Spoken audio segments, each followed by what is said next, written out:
Who in the hell authorized a civilian on my training floor? The voice cut through the rhythmic thuds of bodies hitting the mats like a shard of glass. Every recruit froze, their sweat-soaked fatigues clinging to their skin. In the center of the vast training hall, Lieutenant Hayes stood with his hands on his hips, his perfectly pressed uniform a stark contrast to the grueling work surrounding him. His jaw was tight, his eyes scanning the room until they landed on their target. A stooped, elderly man with hair the color of seafoam and hands knotted with age. The man, known to the recruits only as Mr. Peterson, was quietly adjusting a young trainee's foot position, his voice a low, encouraging murmur. He wore simple khaki pants and a faded navy blue polo shirt, looking more like a grandfather who had wandered in from a nearby golf course than an instructor on a high-security naval special warfare training base. Hayes strode across the blue mats, his polished boots making no sound. The recruits parted before him like water. I asked a question, Hayes snapped, stopping directly in front of the old man. Mr. Peterson finished his instruction, patting the young recruit on the shoulder. Balance comes from the core, son, not the feet. He then straightened up, his back still slightly curved with age, and met the lieutenant's furious gaze with eyes that were startlingly clear and calm. I was authorized by the base commander, Lieutenant. His voice was soft, carrying a slight rasp, but it held no trace of fear or defiance. It was simply a statement of fact. You were authorized by the admiral? Hayes scoffed, a smirk twisting his lips. He was young, a recent academy graduate with honors, and he believed discipline was forged in fire and absolute, unquestioning obedience to the chain of command. This old man, with his gentle methods and civilian attire, was an affront to that belief. I am the senior instructor for this module. All guest instructors are to report to me. I have no record of you, Mr. Peterson, so I'll ask again. Who are you, and what are you doing with my trainees? The air in the gymnasium grew thick and heavy. The recruits, all aspiring SEALs, watched with a mixture of apprehension and morbid curiosity. They liked Mr. Peterson. He'd been there for a few weeks, a quiet presence who would offer small, almost imperceptible corrections to their form that would suddenly make a difficult move feel effortless. He never raised his voice. He never demanded respect. He simply offered wisdom, and it was so profound that they gave their respect freely. Lieutenant Hayes, on the other hand, commanded respect through volume and intimidation. He was a brilliant tactician and a physical specimen, but he saw the trainees as raw material to be hammered into shape, and he was the hammer. I'm a consultant, Lieutenant, Mr. Peterson replied, his gaze unwavering. Here to observe and assist. Hayes let out a short, incredulous laugh. A consultant? On what? Geriatric warfare? Look at you. You're ancient. These men are training to be the most elite fighting force in the world. What could you possibly teach them that I haven't already perfected? He gestured around the room. We are practicing CQB takedowns. Modern, effective, lethal. I highly doubt your dusty old techniques from the good old days have any relevance here. A few of the recruits shifted uncomfortably. They had seen Mr. Peterson's dusty old techniques. They had felt the way a slight shift in their center of gravity, as he suggested, could give them leverage over a much larger opponent. They knew Hayes was wrong, but they were trainees. Their place was to be silent and invisible. Mr. Peterson simply nodded, a patient, almost weary expression on his face. Techniques evolve, Lieutenant, but principles are timeless. Balance, leverage, momentum. Hayes's face darkened. The old man's placid demeanor was more infuriating than any argument. It felt like disrespect, a quiet rejection of his authority. Principles? I'll show you a principle. The principle of overwhelming force. Hayes clapped his hands together, the sound echoing like a gunshot in the silent hall. All right, listen up. The old man here thinks he has something to teach us. So, let's have a little demonstration. A current of dread passed through the recruits. Hayes turned his predatory smile back on Peterson. You and me, old-timer. Center mat. I'll be your training partner. Show me one of your timeless principles. Mr. Peterson's calm expression didn't change, but he gave a slight shake of his head. Thank you for the offer, Lieutenant, but that's not what I'm here for. My purpose is to teach, not to fight. The refusal was quiet, respectful, yet utterly firm. For Lieutenant Hayes, it was the final straw. He saw it as cowardice, a public undermining of his command in front of his men. He had offered the man a chance to prove himself, and he had backed down. Now, he would be made an example of. Is that so? Hayes said, his voice dropping to a low, dangerous growl. On this base, my training floor operates under my orders. When I give an order to a civilian consultant, I expect it to be followed. It's a matter of discipline. Something you clearly know nothing about. He took another step forward, invading the old man's personal space. The height and age difference was stark. Hayes was a wall of muscle in his early 30s, sculpted by modern fitness and nutrition. Peterson was decades older, thinner, his polo shirt hanging loosely on his frame. I'm not going to ask again, old man. Hayes hissed, his face inches from Peterson's. You will participate in this demonstration. Still, the old man did not react. He just stood there, his breathing even, his clear eyes fixed on the lieutenant's. It was this stillness, this infuriating, unbreakable calm, that finally made Hayes snap. You will follow a direct order on my training floor. Hayes roared, his frustration boiling over into raw aggression. His hand shot out and grabbed a fistful of Mr. Peterson's polo shirt, twisting the fabric tight against the man's throat. He intended to drag him, to physically haul him to the center of the mat and humiliate him, to show these recruits what happened when you defied an officer. The entire room held its breath. The sight of the powerful young lieutenant manhandling the frail-looking old man was sickening. It was a line being crossed, a violation of an unspoken code of decency. The recruits tensed, their own protective instincts warring with the ironclad discipline that had been drilled into them. They were to do nothing. They were to watch. The moment Hayes's knuckles pressed against Peterson's collarbone, a change occurred. It was not a dramatic shift, not a tensing of muscles or a flash of anger in the old man's eyes. It was something far more subtle and infinitely more profound. The world seemed to slow down. For Lieutenant Hayes, the sequence of events was a disorienting blur of failed physics. He was pulling, but his target wasn't moving. It was like pulling on a deeply rooted oak tree. He felt a gentle, almost imperceptible pressure on his wrist from the old man's free hand. It wasn't a grip, it was a guide. Mr. Peterson's body shifted, not away from the pull, but with it, flowing around Hayes's force like water around a stone. The old man's foot slid back a few inches, his center of gravity dropping. He used Hayes's own aggressive momentum, the very force meant to humiliate him, as the engine of the lieutenant's downfall. Hayes felt a strange sensation of weightlessness as his feet left the mat. He hadn't been thrown, he'd been redirected. There was no grunt of effort from Mr. Peterson, no violent motion. It was a single, seamless, impossibly fluid action. One moment, Lieutenant Hayes was the aggressor, a figure of absolute power. The next, he was airborne, his trajectory perfectly guided by the old man he was attacking. He landed flat on his back with a heavy, whooshing sound as every ounce of air was driven from his lungs. The impact wasn't jarringly painful, but deeply, fundamentally shocking. It was a controlled fall, designed not to injure, but to utterly neutralize. Silence. A profound, echoing silence filled the massive hall, broken only by Hayes's desperate, rasping gasps for breath. He lay on the mat, staring up at the steel rafters, his mind unable to process what had just happened. He hadn't been struck. He hadn't been wrestled. He had simply been put down, as if he were a child who had tripped over his own feet. The recruits were statues, their mouths agape. They had seen a ghost move. It was nothing like the brutal, strength-based takedowns Hayes had been teaching them. It was something else entirely. It was art. It was efficiency perfected. Mr. Peterson stood over the fallen lieutenant, his expression unchanged. There was no triumph, no anger, not even a hint of exertion. He looked down, not with contempt, but with something that might have been mistaken for mild disappointment. He calmly reached down and smoothed the wrinkles from his polo shirt where Hayes had grabbed it. "Momentum, Lieutenant," he said, his voice still quiet, but now it carried the weight of the steel girders above them. "You must learn to respect it, especially when it is not your own." He made no move to help Hayes up. He simply stood there, a pillar of quiet dignity in the center of a world he had just turned upside down.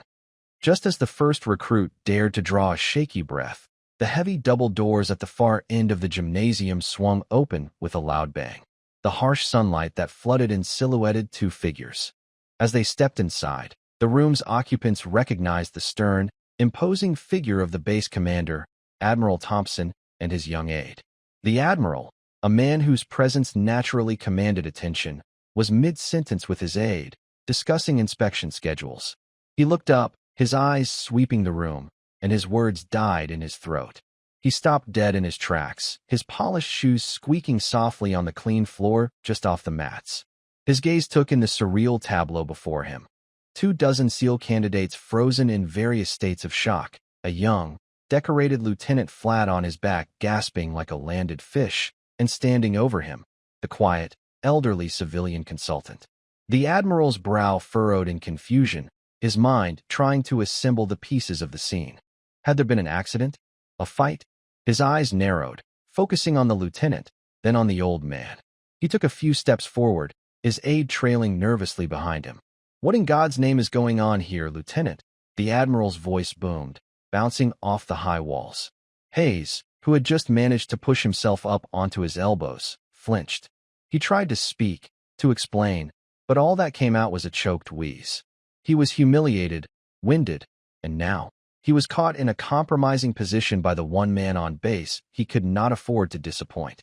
The admiral's gaze shifted back to Mr. Peterson, and the confusion on his face began to melt away, replaced by something else. It was a flicker of disbelief, a dawning recognition that seemed utterly impossible. The admiral took another step closer, his eyes locked on the old man's face. He peered intently, as if trying to see through the veil of wrinkles and age to the man beneath. The recruits watched, mesmerized, as the admiral's entire demeanor transformed. The stern, authoritative commander vanished. His back straightened, his shoulders squared, and a look of profound, unadulterated awe spread across his features. The kind of awe a young boy might have meeting his childhood hero. He completely ignored the struggling lieutenant on the floor. He walked directly toward Mr. Peterson, his steps measured and deliberate. When he was 3 feet away, Admiral Thompson, a man who commanded fleets and answered only to the Pentagon, stopped. He drew himself up to his full height, brought his hand to his brow in the sharpest, most respectful salute he had ever rendered in his life, and held it. The aged jaw dropped. The recruits felt a collective shiver run down their spines. An admiral does not salute a civilian. It was a complete reversal of every protocol they had ever learned. "Master Chief," Admiral Thompson said, his voice thick with emotion and reverence. "Forgive me. I had no idea you were on my base. I thought you had retired for good." The title hung in the air, heavy and significant. Master Chief, the highest enlisted rank, a title that carried with it a legendary status, earned through decades of service and sacrifice. But the admiral's tone suggested this was more than just any Master Chief. This was someone else entirely. "Mr. Peterson, no." The Master Chief slowly raised a hand and gave a gentle, dismissive wave, as if brushing off the formality. "No need for that, Dan," he said, the use of the admiral's first name sending a second shockwave through the room. "Just trying to keep busy. Pass on a few things." Admiral Thompson finally lowered his salute, though the look of awe never left his face. He turned, his gaze sweeping over the dumbfounded recruits and finally landing on the pale, horrified face of Lieutenant Hayes, who had managed to stagger to his feet. The admiral's expression hardened instantly, the warmth replaced by an Arctic chill. "Lieutenant Hayes," he began, his voice dangerously calm. "Do you have any idea who this man is?" Hayes shook his head, his throat dry. "No, sir. He's Mr. Peterson, a civilian consultant." The admiral let out a breath that was half sigh, half groan of despair. He gestured toward the old man. "Gentlemen," he said, his voice now addressing the entire room, "you are looking at a living ghost. This is not Mr. Peterson. This is Master Chief Petty Officer Elias Vance. He was one of the founding members of the United States Naval Special Warfare Development Group. You call it SEAL Team 6" A wave of gasps rippled through the recruits. They had all studied the history. They knew the names of the founders, the legends who had forged the teams in the fires of Vietnam and covert operations that were still classified. Elias Vance was a name spoken in whispers, a figure of myth. He was the man credited with revolutionizing close-quarters combat, the one who blended martial arts with battlefield pragmatism. Most official histories listed him as deceased or whereabouts unknown after his retirement in the late 1980s. The hand-to-hand combat manual you study, the Admiral continued, his voice rising with righteous indignation. He wrote the first draft on a bar napkin in a Saigon dive bar. The advanced pivot maneuver you practice for room clearing? That is his name on it. The very principles of leverage and momentum he was trying to explain, the principles he jabbed a finger at Hayes, called dusty and outdated, are the foundation upon which this entire program is built. He is not a consultant. He is the architect. He paused, letting the weight of his words sink in. This man holds a Navy Cross, 3 silver stars, and 5 bronze stars for valor. He has forgotten more about combat than you will ever know, Lieutenant. The color drained completely from Lieutenant Hayes's face. He looked like he had been physically struck. The name Elias Vance echoed in his mind. He was a legend, a phantom. Hayes had idolized the stories of the man, the myth, without ever knowing his face. He had just assaulted, humiliated, and tried to disgrace a foundational hero of the very institution he had sworn his life to. The shame was a physical entity, a crushing weight that buckled his knees. He swayed on his feet, his world collapsing inward. He saw his career, his ambitions, his honor, all turning to ash before his eyes. He had committed the ultimate sin for an officer. He had shown hubris and disrespect to a master, and he had done it publicly. Admiral Thompson wasn't finished. His voice was cold and precise, each word a hammer blow. You, Lieutenant, have not only disgraced yourself and your rank, but you have insulted the living history of the SEAL teams. Your arrogance has blinded you to the single greatest training opportunity these men have ever had. You saw an old man, not a warrior. You saw weakness, not wisdom. You are relieved of your instructional duties, effective immediately. Report to my office at 0800 tomorrow. Pack your things. Your time here is done. It was a death sentence for his career. A dismissal from instructor duty at the training command was a black mark he would never recover from. He would be shuffled off to a desk job in some forgotten corner of the Navy until he could quietly resign his commission. Hayes squeezed his eyes shut, bracing for the final, ignominious dismissal. But it didn't come. Instead, another voice filled the silence. A quiet, raspy voice. Admiral, it was Vance. With all due respect, sir, I think you're wrong. Every eye in the room swiveled to the old Master Chief. Admiral Thompson looked at him, confused. Master Chief. Vance took a slow step toward the trembling lieutenant. He looked at the young man, not with anger or pity, but with the discerning eye of a teacher sizing up a difficult student. The lieutenant has fire, Vance said, his voice calm and measured. He has passion and a commitment to excellence. That is not a failing. It's a gift. He has just been aiming it in the wrong direction. He turned his gaze back to the Admiral. Don't send him away. That fire will either be wasted on paperwork or it will curdle into bitterness. Neither serves the Navy. Neither serves him. He then looked directly at Hayes. And for the first time, the lieutenant saw a flicker of something other than placid calm in the old man's eyes. It was a challenge, but also an invitation. Let him stay, Vance continued. He can start his new training tomorrow morning. 0500. He can begin by cleaning the mats. With me. Then, maybe, after he learns some humility, he can start learning about balance. The offer was astounding. It was an act of profound grace, a lifeline thrown to a man who was drowning in his own failure. It wasn't forgiveness. It was a path to redemption, and it was 1,000 times harder and more meaningful than a simple dismissal. Lieutenant Hayes stared at the old Master Chief, his mouth opening and closing silently. Tears welled in his eyes, not of self-pity, but of overwhelming, gut-wrenching gratitude and shame. He, who had offered only scorn, was now being offered a second chance by the very legend he had insulted. He finally found his voice, a choked whisper. Master Chief. He couldn't finish. He simply nodded, a single, jerky motion. Admiral Thompson watched the exchange, his stern expression softening. He understood what Vance was doing. He was not just saving a young officer's career. He was forging a better one. He was teaching his final, and perhaps greatest, lesson. Very well, Master Chief, the Admiral said, his voice full of respect.